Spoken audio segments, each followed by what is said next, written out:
Alors on va présenter ici la réaction d'estérification. C'est une réaction qui va faire intervenir un mécanisme d'addition-élimination comme pour la formation des amides. C'est-à-dire qu'on retrouve notre bilan avec une molécule d'acide carboxylique, ici un alcool, on obtient un ester, puis la libération d'une molécule d'eau. Vous voyez qu'on retrouve en termes de structure le OH de l'acide qui est remplacé par le OR' provenant de l'alcool.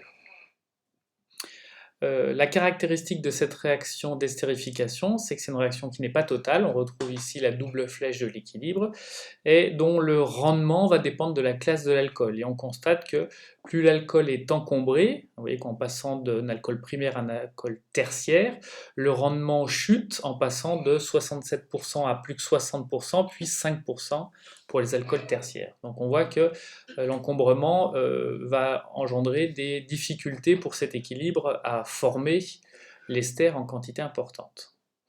Si on rentre maintenant dans le mécanisme acide de cette réaction, voilà au début. Alors le principe de la catalyse acide, c'est d'aider la réaction à démarrer. C'est-à-dire que ce qui va intervenir ici, ce sont les propriétés électrophiles du carbone. On peut les activer en faisant intervenir un H+. Le H+, va être capté par le doublet non liant de l'oxygène du carbonyle. La conséquence de la fixation de ce H+, c'est l'apparition d'une charge plus sur l'oxygène, et vous savez que cette forme-là donne lieu à une forme mésomère dans laquelle, si je déplace le doublet pi sur l'oxygène ici, vous transférez la charge plus au carbone. Et dans ce cas-là, vous voyez qu'on a exacerbé les propriétés électrophiles du carbone. Donc dans un deuxième temps, vous avez l'alcool qui peut donc maintenant réagir en tant que nucléophile par le biais de son doublet non liant sur ce carbone de l'acide carboxylique qui a été activé. Si vous avez des électrons qui arrivent ici, forcément vous devez avoir le départ ici de 2 électrons pour ne pas dépasser la règle de l'octet. Donc ça c'est l'étape d'addition. L'addition va conduire à un intermédiaire que vous voyez ici avec 2 groupements OH et puis l'alcool qui est fixé maintenant au carbone, mais qui est encore protoné, donc qui porte une charge plus. À ce niveau-là, on va avoir un mécanisme d'autoprotolyse, c'est-à-dire un échange de protons qui va changer d'oxygène. Il va passer de l'oxygène de l'alcool à l'oxygène du OH, qui est ici.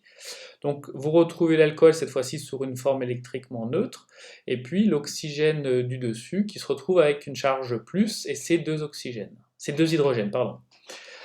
Vous avez maintenant ici la structure qui est quasiment celle de la molécule d'eau.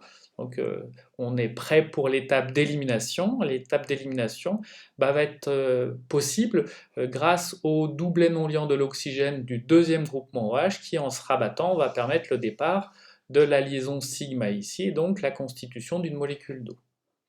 Lors de cette élimination, il nous reste ici le groupement carbonyle, mais qui est encore protoné avec une charge plus. Et donc la dernière étape, c'est un équilibre acide-base dans lequel le proton H+, est libéré pour former la structure définitive de l'ester et puis régénérer le H+, qui ici joue le rôle de catalyseur.